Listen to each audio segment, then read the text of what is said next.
পয়লা বৈশাখে উন্মুক্ত স্থানের সব অনুষ্ঠান সন্ধ্যা ৬টার মধ্যে শেষ করতে হবে। ওই দিনটি ঘিরে নাশকতার কোনো আশঙ্কা নেই, তবে রাজধানী সহ সারা দেশে নিরাপত্তা জোরদার থাকবে।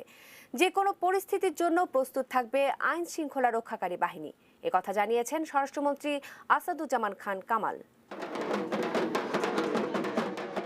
বছর ঘুরে আবার আসছে বাঙালির সবচেয়ে বড় উৎসব পহেলা বৈশাখ। বাংলা নববর্ষের প্রথম দিনটির নিরাপদ নির্বিঘ্ন উদযাপনে সতর্ক সরকার। বিশেষ করে ২০০১ সালে রমনা বটমূলে বোমা হামলার পর থেকে নিরাপত্তার দিকটি বাড়তি নজর দেওয়া হয় প্রতি বছর। ১৪ এপ্রিল পহেলা বৈশাখকে সামনে রেখে বুধবার সচিবালয়ে বিশেষ সভার আয়োজন করে স্বরাষ্ট্র মন্ত্রণালয়। সভায় পহেলা বৈশাখের উন্মুক্ত স্থানের অনুষ্ঠান সমাপ্তির সময়, চারুকলার মঙ্গল শোভাযাত্রায় অংশগ্রহণের নিয়ম, আগের দিন রাতে ঢাকা বিশ্ববিদ্যালয় এলাকায় প্রবেশে কড়াকড়ি আরোপ সহ বিভিন্ন বিষয়ে সিদ্ধান্ত নেওয়া হয়।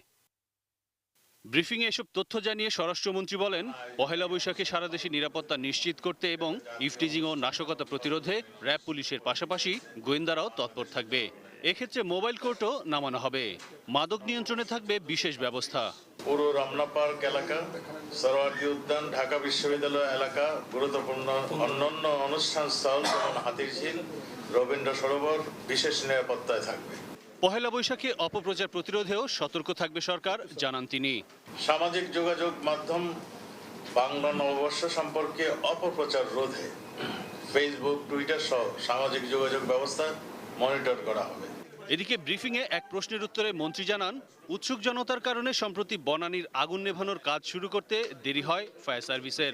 রেডার যেটা ২০ তলা পর্যন্ত যেত, সেইটার ভিতরে যে উঁকি দিয়ে তার ড্রাইভারকে মানে আমাদের এই উৎসুক জনতা মারধর করেছে। এই ধরনের দুর্ঘটনা যেখানেই ঘটে সেইখানে যেন এই উৎসুক জনতার এটা যেন না হয়, ভিড়টা না ঘটে। আগুন নিয়ন্ত্রণে প্রধানমন্ত্রীর নির্দেশনা বাস্তবায়ন করা হবে বলেও জানান স্বরাষ্ট্রমন্ত্রী। ফায়ার সার্ভিসে সেই বিশেষ ধরনের হেলিকপ্টার তারা ক্রয় করে। Arif Jamal, ATN news, Dhaka.